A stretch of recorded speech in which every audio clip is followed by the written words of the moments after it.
Hello दोस्तों, आज हम देखेंगे इस पुस्तक के प्रश्न। इसके पिछले वीडियो में मैं आपको इस पुस्तक के बारे में डिटेल में बता चुकी हूँ, तो आज हम सीधा प्रश्नों पर आते हैं। मैंने आपको बताया था कि इस पुस्तक में सभी प्रश्न टॉपिक वाइज दिए गए हैं। जैसे इसका पहला टॉपिक है हिंदी साहित्य का इतिहास। तो हिंदी साहित्य के इतिहास से संबंधित पूर्व परीक्षाओं में पूछे गए जितने भी प्रश्न हैं आपको वो सभी इस टॉपिक के अंतर्गत मिल जाएंगे। तो पहला प्रश्न देखते हैं। पहला प्रश्न है, इतिवृत्त और आलोचना का संवेद रूप होने से वह इतिहास आज भी प्रकाश स्तंभ बना हुआ है। इस कथन में जिस इतिहास की ओर संकेत किया गया है उसके लेखक हैं। तो 4 विकल्प दिए गए हैं, जिसमें पहला विकल्प आचार्य रामचंद्र शुक्ल बिल्कुल सही है। हम सभी जानते हैं कि आचार्य रामचंद्र शुक्ल जी का इतिहास आज भी सर्वाधिक प्रामाणिक माना जाता है। अगला प्रश्न है, हिंदी साहित्य के इतिहास में आदिकाल के लिए आधार काल नाम दिया है। तो इन 4 विकल्पों में चौथा विकल्प डॉक्टर मोहन अवस्थी ने बिल्कुल सही है, क्योंकि सुमन राजे और मोहन अवस्थी जी ने इसे आधार काल नाम दिया है। अब हम इसकी व्याख्या भी देख लेते हैं, क्योंकि व्याख्या अगर देखते चलेंगे तो रिवीजन और भी अच्छा हो जाएगा। चारण काल नाम दिया आदिकाल को जॉर्ज ग्रियर्सन ने, आरंभिक काल नाम दिया मिश्र बंधु ने, बीज वपन काल नाम दिया आचार्य महावीर प्रसाद द्विवेदी जी ने, वीर गाथा काल नाम दिया आचार्य रामचंद्र शुक्ल ने, सिद्ध सामंत काल नाम दिया पंडित राहुल सांकृत्यायन ने, वीर काल नाम दिया आचार्य विश्वनाथ प्रसाद मिश्र जी ने, संधि काल एवं चारण काल नाम दिया डॉक्टर राम कुमार वर्मा जी ने, आदिकाल नाम दिया आचार्य हजारी प्रसाद द्विवेदी जी ने, आधार काल नाम दिया सुमन राजे और मोहन अवस्थी जी ने, जय काल नाम दिया रमाशंकर शुक्ल रसाल जी ने। अगला प्रश्न है, रामचंद्र शुक्ल का साहित्य इतिहास ग्रंथ हिंदी साहित्य का इतिहास नागरी प्रचारणी सभा से प्रकाशित हिंदी शब्द सागर की भूमिका में किस शीर्षक से लिखा गया था। शुक्ल जी की जो हिंदी साहित्य का इतिहास पुस्तक है, ये पहले एक भूमिका के तौर पर प्रकाशित हुई थी। तो प्रश्न यही है कि उस भूमिका का नाम क्या था। तो उसका नाम था हिंदी साहित्य का विकास। पहले शुक्ल जी ने हिंदी साहित्य का विकास के नाम से इसे लिखा था, बाद में स्वतंत्र पुस्तक के रूप में जब प्रकाशित करवाया तो उसका नाम हिंदी साहित्य का इतिहास कर दिया। हिंदी साहित्य की भूमिका ये पुस्तक है आचार्य हजारी प्रसाद द्विवेदी जी की, जो 1940 में प्रकाशित हुई थी। हिंदी साहित्य का अतीत आचार्य विश्वनाथ प्रसाद मिश्र जी का ग्रंथ है। अगला प्रश्न है, डिक्शनरी ऑफ इंग्लिश एंड हिंदुस्तानी के लेखक हैं। तो डिक्शनरी ऑफ इंग्लिश एंड हिंदुस्तानी है जॉन गिलक्राइस्ट की, जिनका पूरा नाम है जॉन बॉर्थविक गिलक्राइस्ट। ये 1800 ईस्वी में फोर्ट विलियम कॉलेज के हिंदुस्तानी विभाग के अध्यक्ष के रूप में नियुक्त किए गए थे। इसके अतिरिक्त इनकी एक पुस्तक हिंदुस्तानी ग्रामर भी है। अगला प्रश्न है, निम्न में से कौन सी रचना मिश्र बंधु द्वारा रचित नहीं है। तो चौथा विकल्प बिल्कुल सही है, पृथ्वी कल्प, क्योंकि पृथ्वी कल्प गिरजा कुमार माथुर जी की रचना है, जो कि तार सप्तक के कवि हैं। मंजीर, नाश और निर्माण, धूप के धान, शिलापंख चमकीले, ये सभी माथुर जी की रचनाएं हैं। भारत विनय, बूंदी बारिश, पुष्पांजलि, नेत्रोन्मीलन आदि मिश्र बंधुओं की रचनाएं हैं।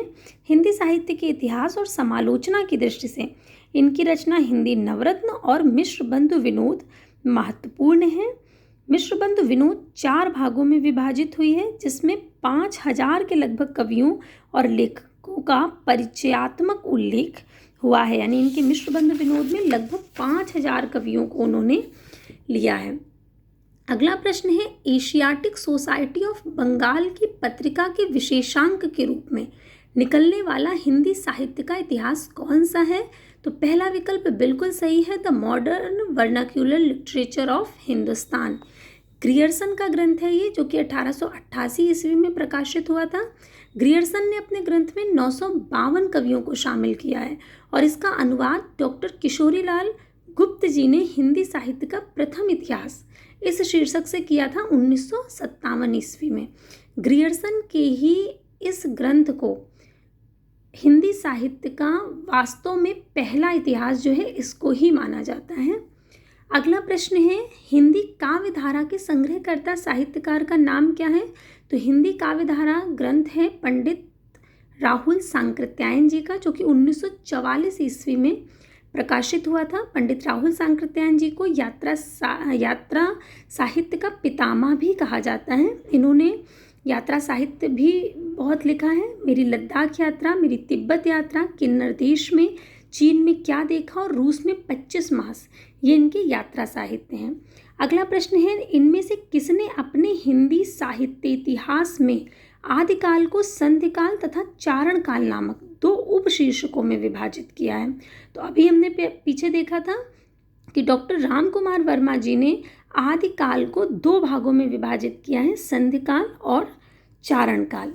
अगला प्रश्न है, हिंदी साहित्य का वैज्ञानिक इतिहास के लेखक कौन है? तो हिंदी साहित्य का वैज्ञानिक इतिहास के लेखक हैं डॉक्टर गणपति चंद्र गुप्त जी। डॉक्टर रामस्वरूप चतुर्वेदी जी ने हिंदी साहित्य और संवेदना नामक इतिहास ग्रंथ लिखा, जो कि 1946 ईस्वी में प्रकाशित हुआ। डॉक्टर राम कुमार वर्मा जी ने हिंदी साहित्य का आलोचनात्मक इतिहास लिखा, जो कि 1938 ईस्वी में प्रकाशित हुआ था। नामवर सिंह जी ने आधुनिक साहित्य की प्रवृत्तियां, दूसरी परंपरा की खोज और आलोचक के मुख से जैसे महत्वपूर्ण आलोचनात्मक कृतियों की रचना की। ग्रियर्सन का the modern vernacular literature of Hindustan, जो कि 1888 ईस्वी में प्रकाशित हुआ था, इसे सच्चे अर्थों में हिंदी साहित्य का पहला इतिहास ग्रंथ माना जाता है। अभी मैंने आपको कुछ देर पहले बताया था, कई बार ये प्रश्न पूछा गया है प्रश्नों में, उसमें पेपर में, एग्जाम में ये प्रश्न पूछा गया है कि हिंदी साहित्य का सच्चे अर्थों में हिंदी साहित्य का इतिहास, पहला इतिहास किसे माना जाता है? तो उसका उत्तर यही है, the modern vernacular literature of Hindustan को सच्चे अर्थों में हिंदी साहित्य का पहला इतिहास ग्रंथ माना जाता है। अगला प्रश्न है, हिंदी साहित्य का वृहद इतिहास, इसका प्रकाशन किया था? तो इसका प्रकाशन किया है नागरी प्रचारणी सभा काशी ने। नागरी प्रचारणी सभा काशी ने 16 खंडों में इसका प्रकाशन किया था। अगला प्रश्न है, हिंदी साहित्य जगत में मिश्र बंधु नाम से विख्यात लेखकों में सम्मिलित हैं, यानी जिन्हें हम मिश्र बंधु कहते हैं, उनमें कौन कौन से नाम हैं? तो गणेश बिहारी मिश्र, श्याम बिहारी मिश्र और सुखदेव बिहारी मिश्र, ये 3 जो बंधु हैं, इन्हें मिश्र बंधु के नाम से जानते हैं।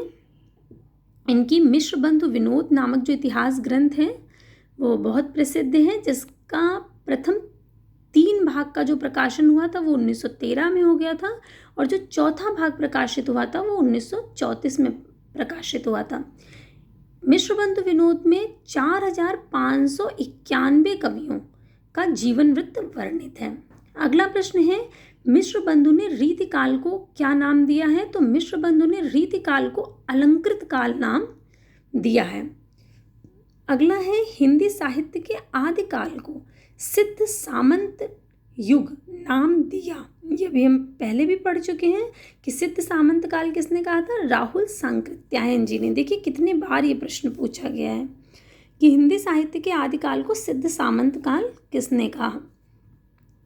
तो चारण काल ग्रियर्सन ने, बीज वपन काल महावीर प्रसाद द्विवेदी ने, वहीं वीर गाथा काल शुक्ल जी ने, और सिद्ध सामंत राहुल सांकृत्यायन ने, संधि और चारण राम कुमार वर्मा, आदिकाल हजारी प्रसाद द्विवेदी जी ने। अगला प्रश्न है, हिंदी साहित्य और संवेदना का विकास किसकी पुस्तक है? तो रामस्वरूप चतुर्वेदी जी की पुस्तक है, जो कि 1986 ईस्वी में प्रकाशित हुई थी।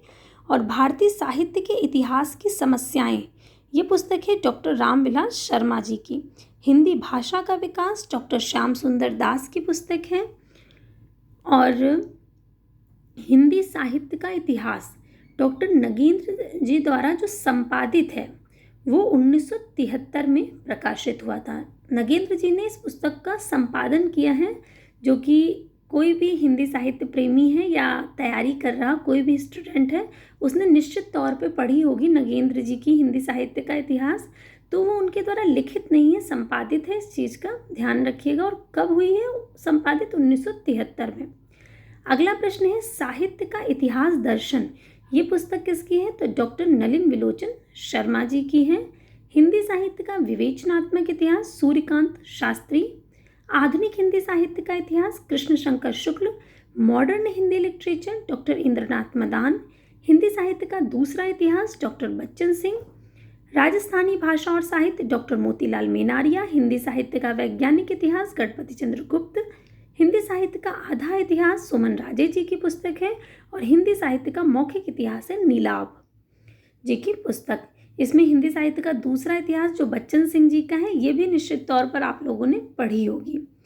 अगला है नागरी प्रचारिणी सभा द्वारा प्रकाशित हिंदी साहित्य का वृहद इतिहास के प्रथम भाग का शीर्षक क्या है। अभी बताया था कि हिंदी साहित्य नागरी प्रचारिणी सभा काशी ने जो हिंदी साहित्य का वृहद इतिहास प्रकाशित किया वो 16 खंडों में प्रकाशित है। तो उसके पहले खंड का नाम पूछा गया है। पहले खंड का नाम है हिंदी साहित्य की पीठिका। अगला प्रश्न है असंगत विकल्प चुनिए। नीचे कुछ विकल्प दिए गए हैं और इसमें असंगत विकल्प जो है उसे चुनने को कहा गया है। तो इसमें दूसरा विकल्प बिल्कुल सही है। हिंदी साहित्य 20वीं शताब्दी श्याम सुंदर दास जी की पुस्तक नहीं है। ये नंद दुलारे वाजपेयी जी की कृति है जो कि 1942 में प्रकाशित हुई थी। नंद दुलारे वाजपेयी जी की अन्य कृतियां हैं जयशंकर प्रसाद, आधुनिक साहित्य, महाकवि सूरदास, रस सिद्धांत, नया साहित्य, नए प्रश्न, रीति और शैली। तो आज हमने देखे इतने प्रश्न। अब अगले वीडियो में हम इसके आगे के प्रश्न देखेंगे। तब तक के लिए धन्यवाद।